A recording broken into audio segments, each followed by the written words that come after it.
करोड़ों दर्शकों का मिल रहा साथ। एमपी की बात एमपी न्यूज के साथ। नमस्कार, आप देख रहे हैं एमपी न्यूज और मैं हूं आपके साथ साक्षी जैन। निगम मंडलों में अध्यक्ष पद की राह देख रहे नेताओं को बड़ा झटका लगा है। दरअसल मोहन सरकार के मंत्री ही अब निगम मंडलों के अध्यक्ष होंगे। आपको बता दें, फैसला कैबिनेट बैठक में लिया गया है, जिसकी अधिक जानकारी के लिए हमारे साथ हमारे संवाददाता संदीप मीणा जुड़ गए हैं। संदीप, कैबिनेट बैठक में नियुक्तियों को लेकर क्या कुछ फैसला लिया गया है? जी साक्षी, देखिए कि मध्य प्रदेश में नई सरकार यानी कि मोहन सरकार के गठन के दौरान ही तमाम मध्य प्रदेश के जितने भी निगम मंडल है और प्राधिकरण है उनको नष्ट कर दिया गया था और वहां पर पीएस जो थे उन्हें अध्यक्ष की कुर्सी सौंपी गई थी। लेकिन लगातार करीब 8 महीने से तमाम बीजेपी के सीनियर लीडर की बात की जाए या फिर कांग्रेस से भारतीय जनता पार्टी में जो नेता शामिल किए गए उन नेताओं की बात की जाए या संघ समर्थित जो नेता है उनकी बात की जाए, तमाम नेता करीब जो है 8 महीने से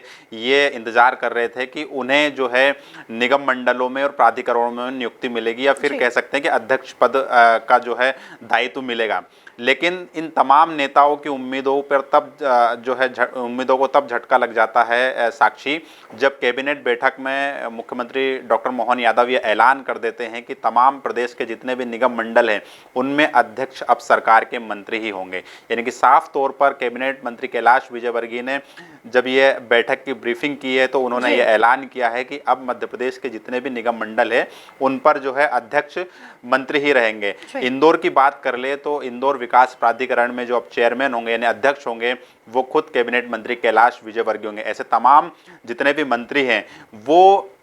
हम कह सकते हैं कि मध्य प्रदेश के निगम मंडलों में अध्यक्ष की कुर्सी संभालेंगे। तो इस तरीके से हम मान सकते हैं कि जो नेता लंबे समय से ये इंतजार कर रहे थे साक्षी कि उन्हें कुछ ना कुछ उनका कुछ ना कुछ एडजस्टमेंट होगा या फिर उन्हें निगम मंडलों में अध्यक्ष की पद की कुर्सी मिलेगी, लेकिन तमाम नेताओं की उम्मीदों को बड़ा झटका लगा और ये नेता लंबे समय से अपने एडजस्टमेंट की इंतजार कर रहे थे और राजधानी भोपाल से लेकर दिल्ली तक चक्कर काट रहे थे। कई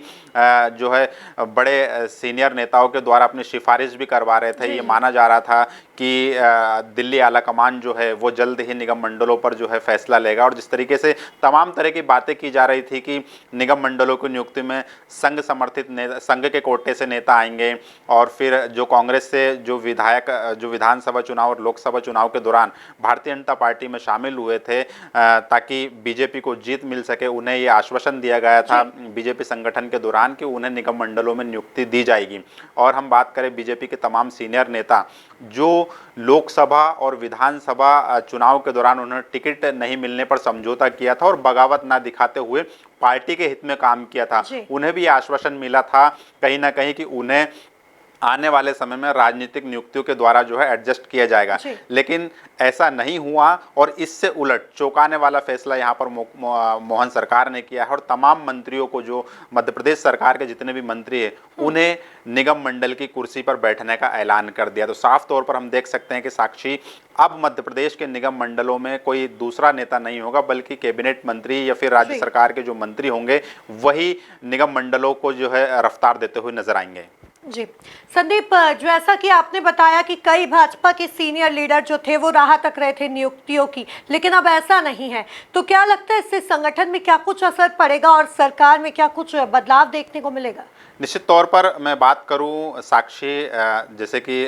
कांग्रेस से भारतीय जनता पार्टी में शामिल हुए सुरेश पचौरी जैसे नेता हैं और गोपाल भार्गव जैसे नेता जिन्हें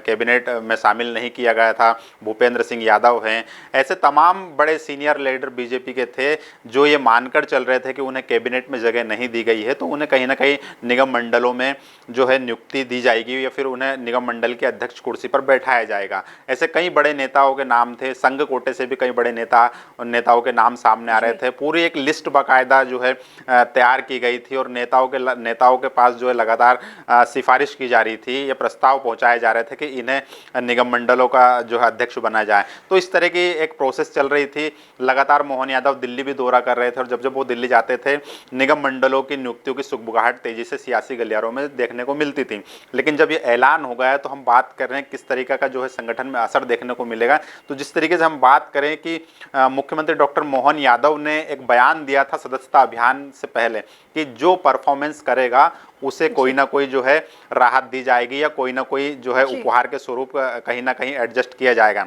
लेकिन अब कहीं ना कहीं जिस तरीके से मंत्रियों को निगम मंडलों में अध्यक्ष पद का अधिकार दे दिया गया है, तो इससे ये साफ तौर पर हम देख सकते हैं कि आने वाले समय में जो भारतीय जनता पार्टी संगठन का महापर्व है सदस्य अभियान, वो भी प्रभावित हो सकता है और भारतीय जनता पार्टी के नेताओं में अंतर्कलह भी देखने को मिल सकती है, या फिर हम कह सकते हैं कि साफ तौर पर सदस्यता अभियान के दौरान नाराजगी देखने को मिलेगी। और अब जो नेता जो कहीं ना कहीं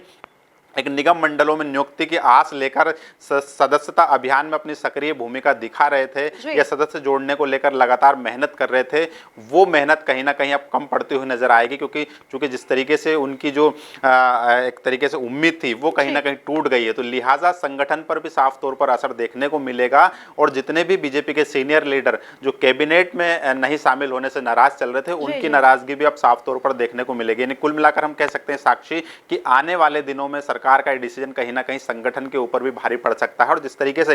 3 महीने तक ये सदस्य अभियान देखने को मिलेगा हमें, तो भारतीय जनता पार्टी ने मध्य प्रदेश में 1.5 करोड़ सदस्य बनाने का लक्ष्य निर्धारित किया है और आने वाले समय में भारतीय जनता पार्टी के सामने उपचुनाव भी आ रहे हैं। बुधनी विधानसभा की बात करें, विजयपुर की बात करें, तो ऐसे उपचुनाव भी आने वाले हैं। तो कहीं ना कहीं यहाँ पे कार्यकर्ताओं की बड़ी भूमिका रहेगी और ऐसे में अगर जब भारतीय जनता पार्टी के नेताओं, सीनियर नेताओं को या कार्यकर्ताओं को राजनीतिक नियुक्ति नहीं मिलती है या फिर निगम मंडलों में एडजस्ट नहीं किया गया है, तो कहीं ना कहीं उनकी नाराजगी भारतीय जनता पार्टी के सामने ना सिर्फ मुश्किलें पैदा करेगी बल्कि चुनाव के दौरान भी कई बड़े खामियाजा भुगतने को भी देखने को मिल सकता है। तो लिहाजा हम कह सकते हैं साक्षी कि सबसे बड़ा जो भारतीय जनता पार्टी का एक अहम अभियान है सदस्यता अभियान, जिसमें बीजेपी ने मध्य प्रदेश में 1.5 करोड़ सदस्य बनाने का जो लक्ष्य निर्धारित किया है, उसमें साफ तौर पर इस फैसले का असर देखने को मिलेगा। जी, तो कुल मिलाकर देखा जाए तो मध्य प्रदेश में मंत्रियों को बड़ा झटका लगा है, भाजपा के मंत्रियों को एक बड़ा झटका लगा है, जिसके बाद अब देखना होगा कि मध्य प्रदेश सरकार में आने वाले वक्त पर क्या कुछ संगठन में बदलाव देखने को मिलता है और क्या कुछ असर इस कैबिनेट के फैसले का देखने को मिलता है। तब तक के लिए आप बने रहिए एमपी न्यूज के साथ। नमस्कार। करोड़ों दर्शकों का मिल रहा साथ, एमपी की बात एमपी न्यूज के साथ।